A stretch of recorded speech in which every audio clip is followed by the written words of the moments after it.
नमस्कार, परत एकदा आपल्या YouTube चॅनलमध्ये तुम्हा सर्वांचं मनापासून खूप खूप खूप स्वागत आहे, ज्याचं नाव आहे कीर्तीज रेसिपी।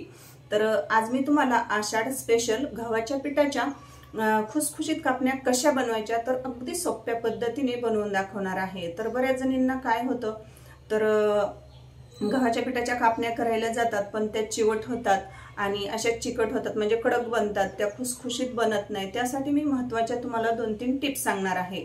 तर त्यासाठी तुम्हाला रेसिपी शेवटपर्यंत स्किप न करता पाहायची आहे। आता कसं आषाढ महिना चालू आहे, तर आषाढ म्हटलं की कसं काहीतरी तळण करायलाच लागतं।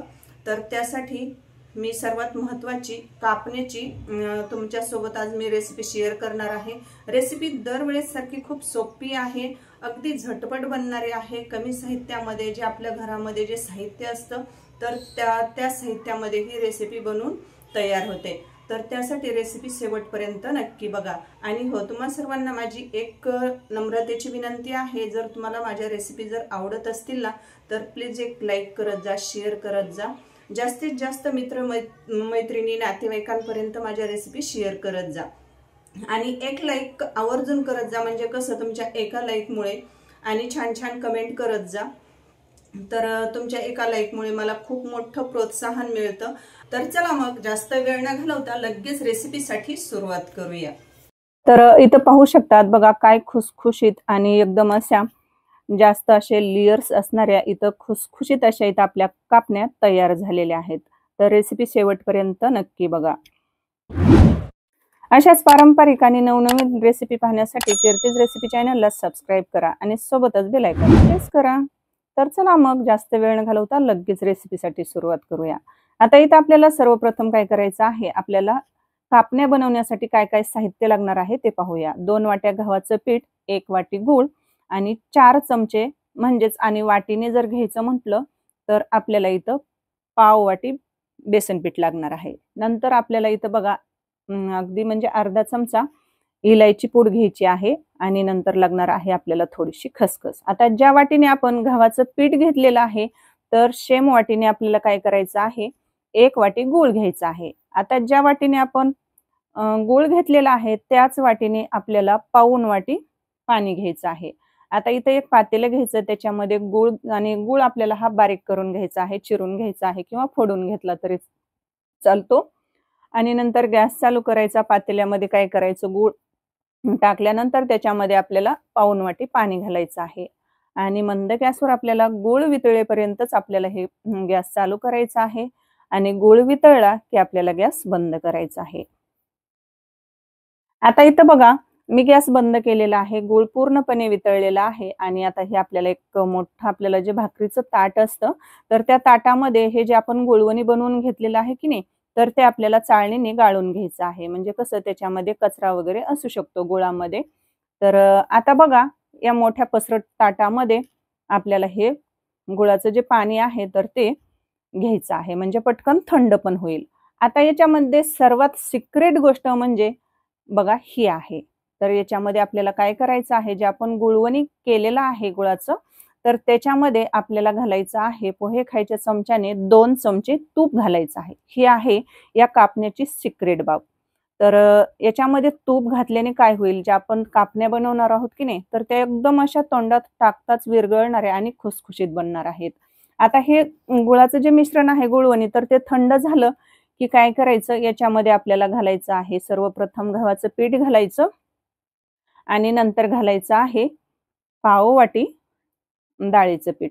आता चणा डाळीचं पीठ घातल्याने काय होतं, त्याने जे आपण कापण्या बनवणार आहोत की नाही तर त्या एकदम अशा खुसखुशीत बनतात, तोंडात टाकताच विरघळतात, त्या अशा चिकट चिवट अशा बनत नाहीत, कडक बनत नाहीत।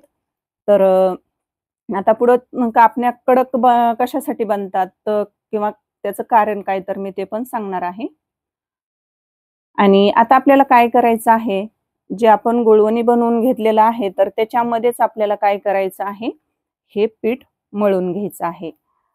आता इथं बघा मी जे प्रमाण सांगितलेलं आहे तर ते अगदी म्हणजे परफेक्ट प्रमाण आहे कापण्या बनवण्यासाठी। तुम्हाला जर बनवायचे असतील ना तर हे एकदम असं परफेक्ट प्रमाण आहे। 2 वाट्या गव्हाच्या पिठासाठी आपल्याला 1 वाटी गूळ लागणार आहे आणि 4 चमचे बेसन पीठ किंवा जर तुम्हाला वाटीने जर घ्यायचं असेल ना सेम वाटीने, तर पाव वाटी बेसन पीठ घ्यायचं आहे.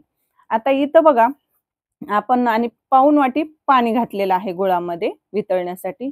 तर पाऊण वाटी गुळामध्ये आपल्याला हे 2 वाट्या पीठ हे मळून घ्यायचं आहे. तर नंतर आपल्याला पाण्याची गरज लागत नाही आणि जर कधी कमी जास्त जर लागलीच तर अगदी पोहे खायच्या चमच्याने 1 किंवा 2 चमचे लागू शकतं, पण मला काहीही गरज नाही पडली.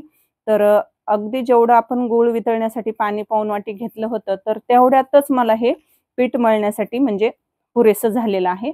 आता इथं मस्त असं घट्ट पीठ मी मळून घेतलेलं आहे. आता इथं आपल्याला काय करायचं आहे, हे पीठ आपल्याला जवळपास 10 ते 15 मिनिट भिजून घ्यायचं आहे. तर मी झाकून ठेवलं आणि मस्त असं बघा हे पीठ अगोदर जास्त घट्ट वाटत होतं, पण आता अगदी थोडंसं सैल झालेलं आहे. आणि इकडं बघा तेल पण मी गरम करायला ठेवलेलं आहे. आता काय करायचं, आता 15-20 मिनिटानंतर बघा हे पीठ मस्त असं मुरलेलं आहे, भिजलेलं आहे आणि त्याचे आपल्याला काय करायचे आहेत, गोळे करायचे आहेत. आता इथं बघा मी गोळे तयार करून घेतलेले आहेत आणि जास्त हे पीठ आपल्याला जास्त पातळ नाही म्हणजे मळून घ्यायचं. जेवढं म्हणजे गुळवणी होतं तेवढ्यातच आपल्याला हे मळून घ्यायचं आहे. आणि जर तुमचं जर मिश्रण हे पातळ जर झालं ना, तर घाबरायचं नाही. काय करायचं, त्यात थोडंसं तुम्ही गव्हाचं पीठ ॲड करू शकतात आणि जर तुमचं जास्त जर मिश्रण घट्ट जर झालं ना, तर अगदी थोडंसं तुम्ही पाणी जरी ॲड केलं ना, तरी सुद्धा चालतं, काही हरकत नाही. पण मला पाण्याची नंतर काहीही गरज लागलेली नाही. मी जेवढं प्रमाण म्हणजे घेतलं होतं पाण्याचं, गुळाचं, तर माझं पूर्ण म्हणजे हे तेवढंच मला पुरेसं झालेलं आहे. आता बघा इथं मी एक गोळा घेतला, त्याची पोळी लाटून घेतली. अगदी म्हणजे अर्धी पोळी लाटून झाली की नाही, त्याच्यावरून आपल्याला काय करायचं आहे, अगदी म्हणजे थोडीशी खसखस पेरून घ्यायची आहे. अगदी अशी खसखस थोडीशी पेरली की नंतर काय करायचं, लाटून घ्यायचं. म्हणजे असं केल्याने काय होईल, जे आपण खसखस याच्यावर टाकलेली आहे, तर ती तेलामध्ये निघणार नाही. म्हणजे तळताना ती तेलामध्ये अ, निघणार नाही. त्याच्यासाठी आपल्याला ही नंतर लाटण्याने लाटून घ्यायची आहे. आता इथं बघा आपल्याला ही पोळी जास्त घट्ट पण म्हणजे सॉरी म्हणजे जास्त जाड पण लाटून घ्यायची नाही आणि जास्त पातळ पण नाही. आता जर तुम्हाला जास्त जर पातळ जर तुम्ही पोळी लाटून घेतली की नाही, तर मग त्याने काय होईल, आपण ज्या कापण्या बनवणार आहोत, तर त्या एकदम अशा कडक बनतील. आणि जर तुम्ही पोळी जर जास्त जर जाड ठेवली ना, तर आपल्या ह्या कापण्या काय होतील, एकदम अशा खुसखुशीत बनणार नाहीत. त्या अशा नरम होतील आणि अशा मध्ये पिटाळ लागतील. म्हणजे खायला एकदम अशा खुसखुशीत बनणार. त्याच्यामुळे आपल्याला जास्त जाड पण नको आहे, जास्त पातळ पण नाही. तर आपल्याला मध्यम साईजचीच आपल्याला ही पोळी मी आता तुम्हाला दाखवते किती जाड म्हणजे लाटून घ्यायची आहे. आता पाहू शकतात, जास्त जाड पण नको आणि जास्त पातळ पण नको. तर या साईजची आपल्याला पोळी लाटून घ्यायची आणि नंतर आपल्याला शंकरपाळ्याच्या आकाराचे आपल्याला काय करायचे आहेत, ह्या कापण्या कट करून घ्यायच्या आहेत. आता तुम्हाला चौकोनी आकाराच्या जर कट करायच्या असतील तर कापूस कट करून घेऊ शकतात किंवा ह्या अशा पण कट करू शकतात. आता तेल बघा मस्त गरम झालेलं आहे. आता तेलामध्ये काय करायचं आहे, ह्या कापण्या आपल्याला थोड्या थोड्या तळण्यासाठी टाकायच्या आहेत. आणि तेल जास्त आपल्याला एकदम असं कडकडीत पण नको आहे. फक्त तेल आपल्याला सुरुवातीला थोडंसं गरम म्हणजे चांगलं कडकडीत असं गरम झालं की गॅसची फ्लेम आपल्याला थोडी कमी करायची आहे. आणि मध्यम गॅसवरच आपल्याला ह्या एकदम अशा सोनेरी रंगाच्या होईपर्यंत तळून घ्यायच्या आहेत. जर तुम्ही गॅसची फ्लेम जर जास्त जर वाढवत असाल किंवा वाढवली ना, तर याच्यामध्ये गुळाचं प्रमाण असतं, तर त्यामुळे त्या काय होतील, जळतील. अशा म्हणजे जास्तच म्हणजे अशा करपल्यासारख्या होतील आणि त्या खायला टेस्ट देणार नाहीत. तर त्याच्यासाठी आपल्याला मध्यम गॅसवरच तळून घ्यायच्या आहेत, चांगल्या खरपूस रंगाच्या, मस्त अशा तांबूस रंगाच्या होईपर्यंत. तर त्या कशा तळायच्या आहेत मी तुम्हाला पुढं सांगणारच आहे. फक्त ह्या मध्यम गॅसवरच तळून घ्या, म्हणजे एकदम अशा तोंडात टाकताच विरघळणाऱ्या खुसखुशीत अशा ह्या कापण्या खायला खूपच अशा टेस्टी लागणार आहेत. आता इथं पाहू शकतात आपल्याला याच रंगाच्या म्हणजे कापण्या ह्या तळून घ्यायच्या आहेत. आता बघा इथं पाहू शकतात, बघा काय मस्त असा सुरेख रंग आलेला आहे आणि एकदम अशा मोकळ्या सुटसुटीत मस्त अशा इथं कापण्या मी तळून घेतलेल्या आहेत. आता याच सेम पद्धतीने बाकीच्या राहिलेल्या कापण्या देखील मी तळून घेणार आहे. तर मला एक सांगा मैत्रिणींनो, तुम्ही आणखीही आपल्या कीर्तीज रेसिपी चॅनलला सबस्क्राईब केले की नाही? नसेल केलं तर वाट कसली बघताय, पटकन आपल्या कीर्तीज रेसिपी चॅनलला सबस्क्राईब करा. आणि हो, माझी तुम्हाला एक विनंती आहे की अशा झटपट बनणाऱ्या युनिक अशा रेसिपी मी अपलोड करत असते, अगदी कमी साहित्यात, कमी मेहनतीत.